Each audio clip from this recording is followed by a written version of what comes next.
that miracle cures are no laughing matter. I bid you good day, sir. Oh, Mr. Marston, good to see you. How have you been keeping? I'm well, Mr. Mr. West Dickens. Nigel West Dickens of East Cheap, London, New Waverly, New York, and Armadillo, New Austin. At your service. At my service. At everyone's service. At the service of science, of knowledge, of life. How are your wounds? Much, much better. But then they would be. Would be? I know a cure for all ailments, Mr. Marston. Ah, I'm sure you do. And I'm sure for just $2 an ounce, I could live forever. Oh, but for you, sir, I do a bulk discount rate of $1.95 an ounce. As long as you buy 100 ounces or more. That's a lot of immortality. Give it up, old man. That's Mr. West Dickens to you, boy. Give it up, old man. Listen, Marston, I'm broke, but this stuff is good. It works. I need a healthy young man like you. Come along, let's ride over to my newest customer at Ridgewood, and I'll explain while we go. Okay. All right, John, let us make haste for Ridgewood Farm.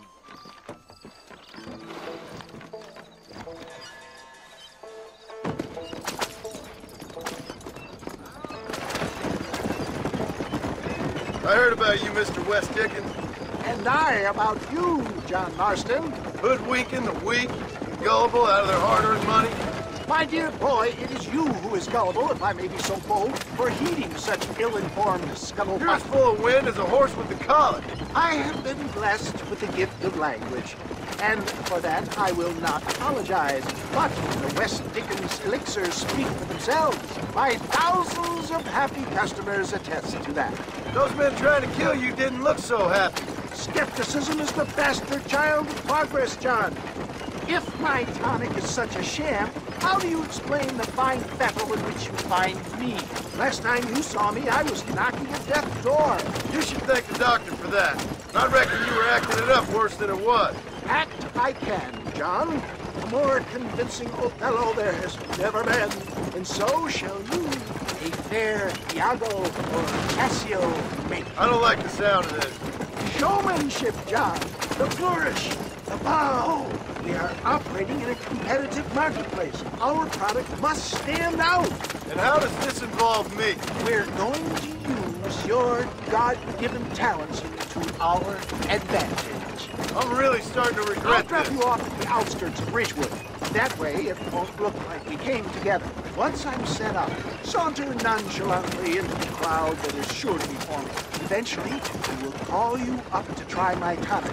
After extolling the virtues, I will have you perform a few feats of wonder to amaze and impress the paying public. Best you alight here, dear boy, so no one sees us arriving together. I'll see you there. Be ready to enchant the crowd.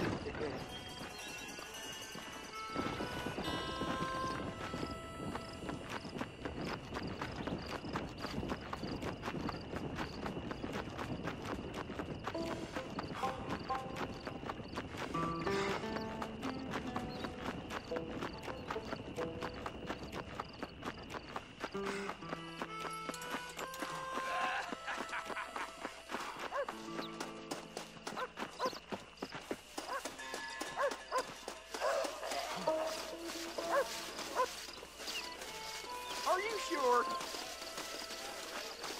Come one, come all, a miracle for each and every one of you.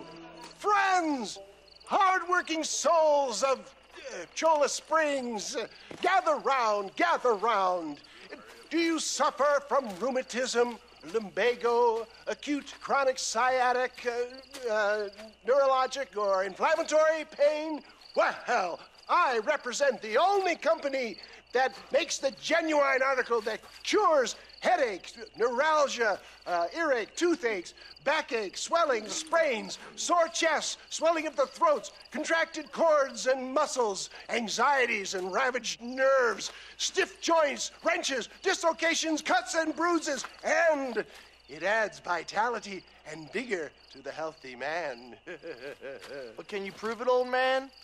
Oh, I'm sure there's some customer here who could prove the qualities of it by taking a drink right now. You, sir, come up here. Step right up. That's the spirit. Ladies and gentlemen, pay close attention. This poor, wretched volunteer, entirely unknown to me, will demonstrate the effects of Dr. West Dickens' own patent tonic. Be you a cowpoke or athlete, this miraculous elixir developed with the wisdom of the East keeps the muscles supple and relaxes the cords. It loosens the joints and gives a feeling of youth and vigor to the whole system. Not possible, I hear you say. Well, doubt no longer. Faith can move mountains, but I ask not for faith. I am a man of science, and today science will be vindicated. Your eyesight has greatly improved. Is that not so, friend? If you say so. That's right, it is. You heard him. What a good sport you are, sir. Now, gaze over yonder at that porch. If you squint, you may just be able to make out the skull that's hanging there. Go ahead, friend. Shoot that skull and demonstrate the miraculous eyesight you now possess.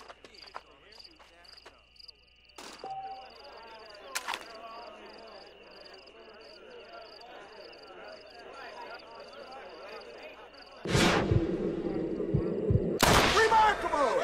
The eyesight of an eagle, granted by imbibing Dr. West Dickens' own patent tonic. Anybody can make that shot. This man is a fraud. If your eye's so damn sharp, why don't you try shooting my hat out of the air? My friends, our test case has been challenged to shoot a gentleman's hat out of the sky above our heads. You can fool these people, but you ain't fooling me. Right.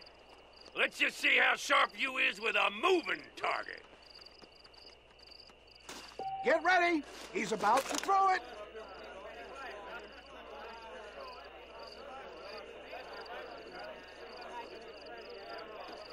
See? That's tonic.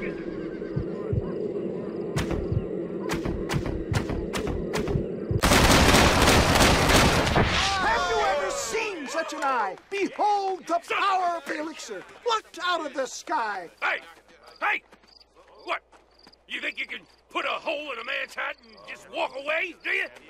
Hey, it don't work like that around here, mister. Come on!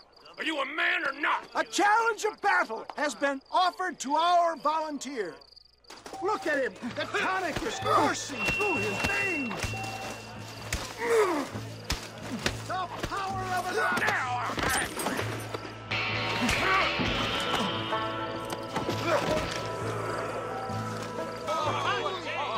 There it is, skeptics and dissenters. Irrefutable proof.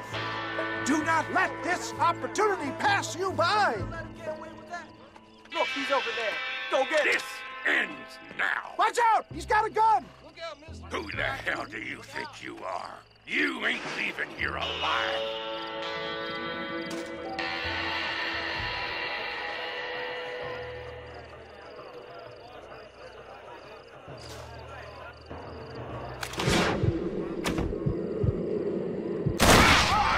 Marvelous shot, dear boy. The kind of deadly accuracy that can only be afforded by the West Dickens elixir. Come, I have plenty for all. You'll be fine. Get out of my way. Hey! Where are you going? I want a bottle. Get me a bottle, please. One of them right here. No harm in trying one bottle, I suppose. Well, I think that went kind of well, don't you? I'm just glad that my normal job involves either chasing after cattle or murderers. Not the likes of you, mister. Don't be like that. Now, if you'll excuse me, I'd like to say my goodbyes, head on back to the real world. Wait, sir. I've been thinking about your predicament, and I think I may have an idea. I've been thinking I could be your cunning Odysseus. Beware of the Greeks bearing gifts, sir. Williamson had better beware. We will make them into Trojans. I don't rightly get you. I want you to go and see my old friend Seth. He can come across as a little curious, but I'm sure you two will get on. He's most often found at Coots Chapel. He's very devout. Why see him? Because between him and me, we can get those gates to open for you, and you can walk right in, just like in Homer's great Trojan yarn.